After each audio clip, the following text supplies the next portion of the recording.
rapport particulier à la notion d'étude de la Torah.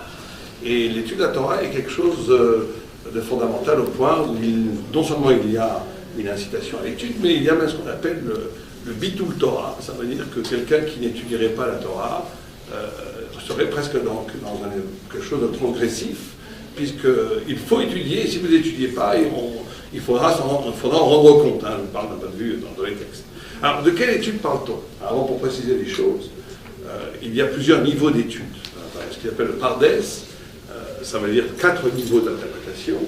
Il y a ce qu'on appelle le pshat, le remez, le drash et le sod. Le pshat serait cette dimension de l'étude. Le pshat, ça serait au niveau, non pas le sens premier du texte, bien entendu, mais certaines personnes étudient le pshat pendant 10, 20, 30, 40 ans, même toute leur vie.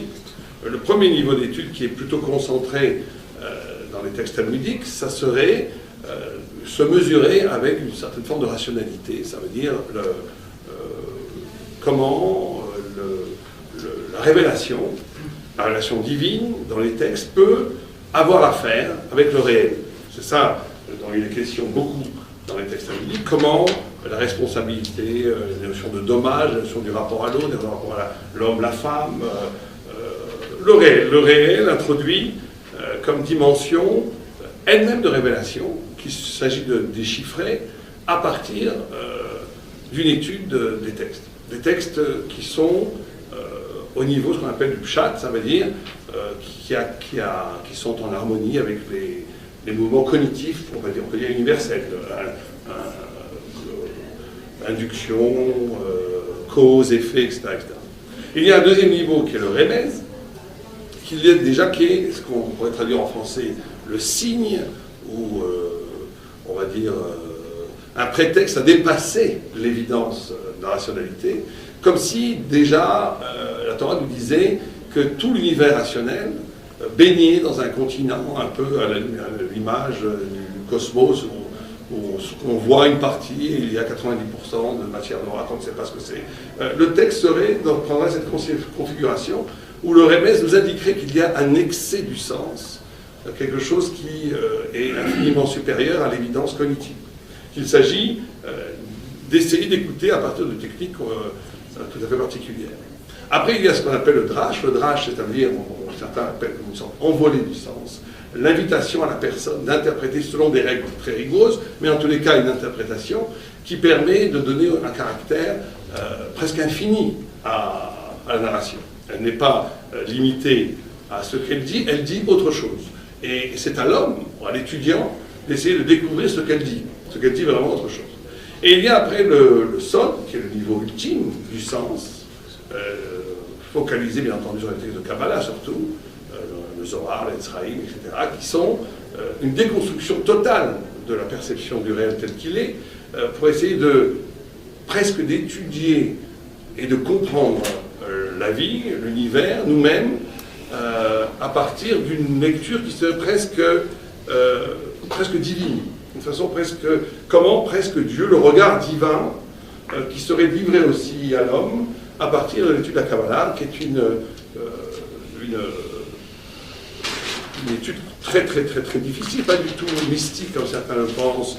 On ne parle pas du tout ici du mystique au sens traditionnel. C'est très élaboré au niveau intellectuel, c'est très élaboré au niveau des textes, c'est des textes très difficiles à comprendre, dans lequel on se mesure pour arriver à une compréhension du monde qui n'est plus du tout, il n'y a plus de référence. Le texte est complètement décomposé. Au lieu de dire Bereshit bara Elohim, on ne lit plus au commencement Dieu a créé le monde, on lit bête, la dualité, Réchit, le commencement, plutôt l'éruption originelle, Esh, le feu, l'eau. C'est une autre lecture. On déconstruit complètement le texte pour avoir une lecture qui amène à quelque chose de radicalement nouveau. Donc il y a une première posture, si vous préférez, une première tradition, qui est deux systèmes, on va dire presque deux systèmes, par rapport à l'intelligence et au réel. Vous savez qu'on pourrait presque résumer de façon schématique. Il y a une antériorité, ce que Lévinas appelait quelque chose qui est plus vieux que le monde, une antériorité du sens, une antériorité de l'intelligence, à une intelligence qui serait, elle, qui proviendrait de la matière. C'est comme il est écrit Dans la Torah, Istakla, Boraita, Baret Alma, Dieu a regardé dans sa Torah et a créé le monde, comme s'il y avait une Torah avant même le monde, comme s'il y avait une possibilité d'organisation conceptuelle avant même qu'il y ait du réel. Et l'effort de l'étude à un certain niveau est d'essayer d'accéder à cet horizon conceptuel qui échappe à tout déterminisme mondain, qui est véritablement dans une dimension tout à fait nouvelle. Ce qui est remarquable, et ce qui est c'est qu'il y a vraiment, et on pose ici à un niveau premier, comme, on pourrait dire qu'il y a deux façons de voir le monde. Est-ce que ce qui est premier, comme certains d'ailleurs, personne ne pense aujourd'hui dans la pensée contemporaine, il y aurait avant tout de la matière, avant tout de l'énergie, de la matière, et le temps allant, la matière par une extraordinaire épopée, se sophistique, à un moment donné on arrive par des miracles, des coïncidences extraordinaires, à la création d'un monde habitable, à la vie, à l'apparition de la vie. On passe donc de l'énergie, des atomes, du minéral, du végétal, de l'animal, de l'humain, et à l'intelligence. Dans cette pyramide, ce qui est originel, ce qui est premier, c'est la matière. Et donc, on peut avoir énormément d'intelligence dans cette façon de voir, mais c'est une intelligence qui sera forcément, si on la pense jusqu'au bout, une production de l'histoire du cosmos, une production de l'histoire de la matière. Et il y a une autre façon de voir les choses, justement la fondateur dit non. Istakla, Boraita, Baret Alma, quelque chose de plus originel que la réalité, quelque chose de plus originel que le cosmos, que le monde, ça serait déjà le sens. Le sens serait plus ancien, plus premier que toute matière. Et vous savez que ces deux façons de voir vont, en réalité, vertébralement structurer des débats qui rentrent certains rabbins et certains philosophes, déjà au Moyen-Âge, dans l'Antiquité jusqu'à aujourd'hui. On pourrait dire que cette question-là, c'est la question fondamentale de l'étude. Qu'est-ce qu'on étudie? Est-ce que l'étude n'est, l'intelligence, le cognitif n'est là que pour organiser une compréhension d'un réel qui est premier, quelque chose qui existe déjà, et l'intelligence est là pour orchestrer une compréhension, créer des représentations qui seraient adéquates à la réalité, ou non? Ou est-ce que l'intelligence est une porte qui peut crever l'être, qui peut percer la soupape de l'être pour arriver à un horizon conceptuel qui est plus ancien que le monde? Et ça sera cela. Quand on a compris cela, il y a beaucoup de malentendus qui se dissipent, parce qu'on peut très bien des fois parler d'un point dans la Torah, et chacun va prendre une position, et ça va être, on va en débattre, mais en réalité, le fond du problème, c'est celui-là. Est-ce qu'il existe une intelligence qui est affranchie de toute historicité matérielle ou pas? Ou est-ce que l'intelligence est elle aussi une figure de la réalité? Et c'est véritablement le débat premier. Or, bien entendu, la Torah s'inscrit dans une notion d'étude qui essaie de remonter les échelles de l'évidence cognitive pour arriver, peut-être, à avoir le mérite, c'est presque en termes de mérite, de toucher à un continent conceptuel qui n'est pas affilié à la matière. Mais ce qui est tout à fait extraordinaire, c'est qu'on dit que cette intelligence première n'est pas simplement révélée dans les 10 commandements ou révélée dans la Torah, elle est structurée, elle est présente dans tous les événements d'intelligence. C'est-à-dire que même dans tout événement, toute intelligence scientifique, philosophique, artistique, relève aussi de cette part d'intelligence première plus ancienne que le monde. Au point où il y a un texte qui nous dit une chose extraordinaire, on dirait que le chiffre 10, le nombre 10, 10 paroles de la création, 10 plaies d'Égypte et 10 paroles au Sinaï. Et le Maharal de Prague nous enseigne ces 10 paroles de la création ne sont pas juste un ordre divin qui se transforme en réalité de création. C'est une intelligence. C'est l'intelligence, on va dire, universelle, scientifique, philosophique. C'est l'intelligence qui est en amont, qui est à la racine de toute chose. C'est la lettre, la voyelle, qui serait là comme reflet d'intelligence divine, inhérente à toute réalité. Et il y aurait une deuxième forme d'intelligence qui serait liée à la révélation, au Mont Sinaï, où là, une parole ne crée pas de la réalité, mais révèle des dimensions de l'être, des dimensions du Emet, Emet en hébreu, Aleph, Mem, Ta, première lettre du milieu, dernière lettre. Ça avait une sorte de révélation d'une aptitude à l'homme de comprendre presque la totalité du savoir. Mais ce qui est tout à fait ambigu et très ambitieux dans le judaïsme, c'est de dire quelque chose qui est peut-être à la racine de une certaine forme d'antisémitisme, de dire que effectivement il y a une intelligence divine à la base de toute la création, mais elle est soumise à un principe qui s'appelle le principe de nécessité. Quand Dieu crée le monde, il crée un monde à partir d'une intelligence qui rend nécessaire les lois scientifiques sont toutes nécessaires. Elles ne sont pas aléatoires, elles sont nécessaires. Et vous avez, donc quand Dieu dit que la loi de la pesanteur est là, elle est là à jamais. Quand Dieu dit que le soleil se lève, la rotation de la Terre et autour du soleil autour d'elle-même, c'est des choses qui sont nécessaires, elles sont comme ça. Alors que quand Dieu se révèle au Mont Sinaï et dit tu ne tueras point, tu ne mentiras point, tu ne voleras point, tu ne convoiteras point, c'est une révélation qui s'adresse au subjectif humain, dont la centralité n'est plus la nécessité, mais la liberté. On est libre d'écouter ou de ne pas écouter, on est libre de voler ou de ne pas voler, de tuer ou de ne pas tuer. Malheureusement, ou heureusement, cette liberté est là. Des fois, elle est malheureuse, des fois, elle est bien heureuse. Jusqu'à là, tout va bien. On a deux systèmes. On a un système qui est lié à une intelligence de la nécessité, et on a une intelligence de la liberté.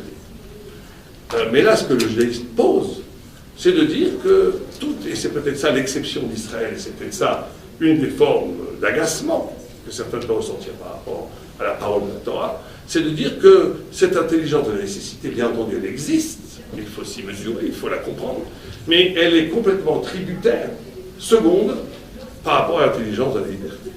L'intelligence de la liberté, la révélation, serait la raison la plus ultime de pourquoi il y a nécessité. Il y a nécessité, il y a intelligence de l'être, il y a réalité scientifique, parce que cette réalité scientifique pose un monde dans lequel va pouvoir s'exercer la liberté humaine qui est plus fondamentale, plus originelle que toute nécessité scientifique. Et quand on dit cela, ça a l'air sympathique, mais c'est monstrueux. Parce que qu'est-ce qu'on dit? On dit en vérité que tout ce savoir profane, que toute la réalité du monde n'a de sens que par rapport à la liberté. La liberté, comme si on prenait des choses un peu bêtement, pourquoi la loi de la pesanteur existerait? C'est est-ce que pour donner la liberté à quelqu'un de mettre une kippa ou qu'elle s'envole? Pourquoi le 2 plus 2 font 4? C'est pour avoir les 4 minimes à Sukkot ou pas les avoir. Donc là, effectivement, on peut avoir des réactions très violentes. On peut avoir des gens qui nous disent, mais écoutez, vous instrumentalisez la conscience universelle avec votre Torah. Ça voudrait dire que nous, notre intelligence de la nécessité, notre intelligence philosophique, scientifique, culturelle, artistique, n'a pas de fondement en soi. Elle est tributaire d'une liberté qui nous concerne plus ou moins pas. Mais la réponse est qu'évidemment, tout humain, en tant qu'humain, c'est pour ça que le Talmud dit que tout celui qui ne fait pas d'idolâtrie s'appelle Israël. Que le Shem Israël, le nom d'Israël, n'est pas limité à la nation juive. Elle en est effectivement, en tant que peuple, le témoin extraordinaire depuis 3000 ans, mais chaque non-juif ou chaque humain a une dimension en lui qui s'appelle Israël, justement par rapport à cette notion-là d'idolâtrie. Ça veut dire l'idolâtrie serait une pétrification de l'élan spirituel réduit à l'être. On pourrait dire ça. Quand on confond le créateur et la création, quand on confond les figures du réel avec les figures ultimes du divin, on est dans l'idolâtrie. Quelqu'un s'arrache à l'idolâtrie quand il est capable d'une coupure, d'essayer d'écouter une dimension du divin qui échappe à toutes les représentations mondaines. Là, et quand il fait cela, il s'appelle Israël. Et quand il s'appelle Israël, il a le choix. S'ouvre tout ce champ de la liberté qui donne sens ou pas sens à la vie.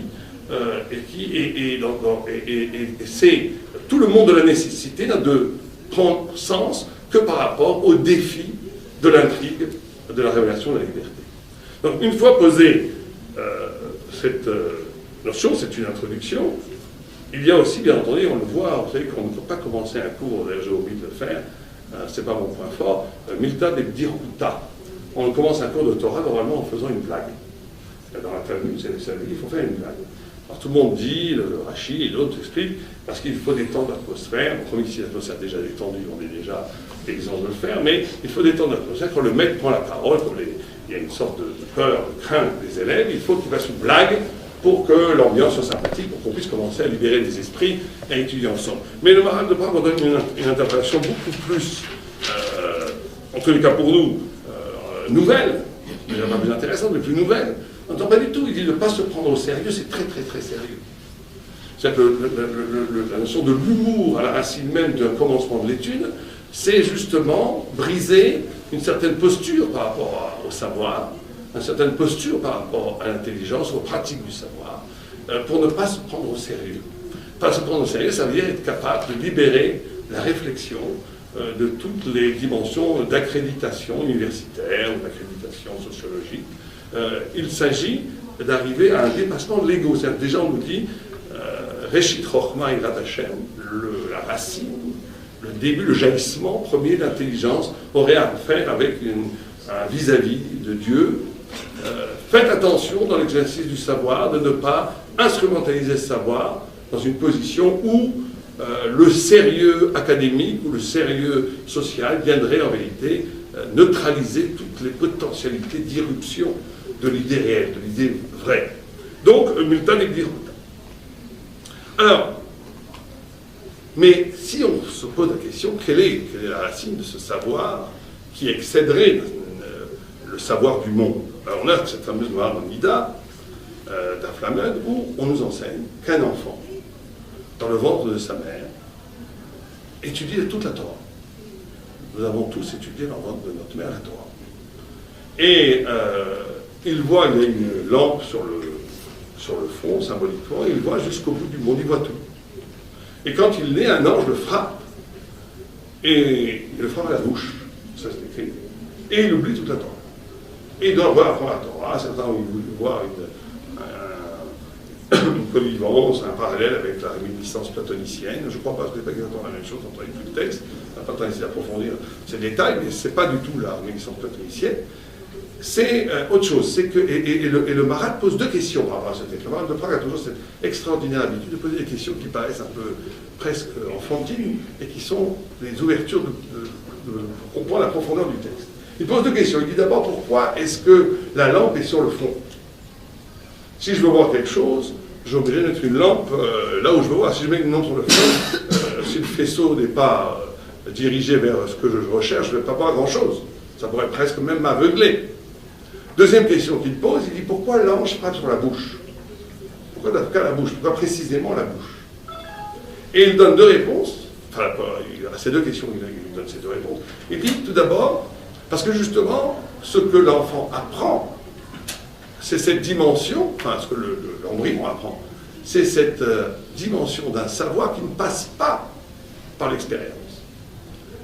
Le fait que la lampe ne soit pas sur la tête, mais qu'elle soit à l'intérieur, quelque part à l'intérieur de lui, sur son âme.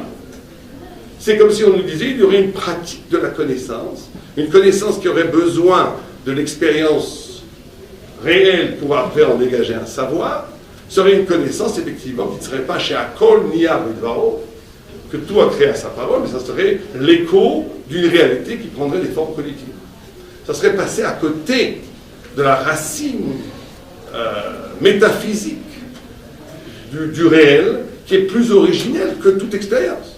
Il y aurait donc une possibilité pour l'homme d'atteindre un savoir qui ne passerait pas par une expérience, par une confrontation à un événement au réel, qui serait un pur événement de vérité. Bien entendu, certains grands artistes vous diront qu'ils le ressentent. Piètre serait l'artiste qui, quand il réunirait son chef-d'œuvre, aurait déjà le plan établi de son chef-d'œuvre. Il y a quelque chose de l'éruption d'une dimension du savoir qui justement ne doit rien, dans tous les cas dans son acte créatif, à une sorte de performance, de réplique de la réalité qui m'entoure, qui serait véritablement à la racine même du pouvoir même de penser. On va expliquer ça comment ça se fait-il. Et donc c'est ça l'image d'une lampe sur le front qui voit jusqu'au bout du monde. À partir de moi-même, comme disait Tolstoï, il disait, c'est complètement différent, mais il disait un Don Giovanni, un Don Juan ne connaît pas les femmes. Pourquoi? Parce qu'il répète toujours les mêmes actes, il répète toujours la même chose avec toutes les femmes. Un mari fidèle connaît beaucoup plus les femmes. Pourquoi? Parce qu'il y a une sorte d'évidence, il est là, il est avec la fille. Il n'a pas besoin de papillonner à droite à gauche pour savoir ce que c'est la féminité. Elle est là. Et des fois, les choses les plus extraordinaires sont à portée de main, elles sont juste là. Il faut juste ouvrir les yeux. C'est cette dimension d'une connaissance qui n'est pas tout le temps redevable de répéter de l'expérience, de l'expérience, de l'expérience. Donc on a cette dimension première. Il y aura dans l'étude de la Torah, à un moment donné, quand vous voyez les gens étudier dans les shivot, ils sont en train d'étudier, ils ont fait tout l'échafaudage conceptuel de la Gemara, de Rashi, de Tosfot, du Marsha, du Pnei Yeshua, et à un moment donné, tout cet extraordinaire échafaudage d'idées, de concepts, de points de vue, à un moment donné, le vrai talmudiste s'arrête. Et dit, mais ça veut dire quoi tout ça à la fin? Et apparaît à cet instant une idée fondamentale qui ne dépend que de son vis-à-vis par rapport à l'absolu, qui se joue effectivement, cette recherche au début, comme prépodeutique, se joue dans le rapport au texte avec toutes ces références. Et c'est c'est justement dit le Maharal de Prague dans sa deuxième réponse, pourquoi l'ange frappe la bouche. Et là, il nous délivre quelque chose d'extraordinaire. Il dit de la bouche parce que justement, ce qui est à l'origine de l'oubli fondamental de la vérité, c'est précisément la parole. Ce qui est extraordinaire de dire ça dans la parole du Maharal, quand il écrit dans le Grand Hachem, tout ce qu'il pense de que la parole serait le lieu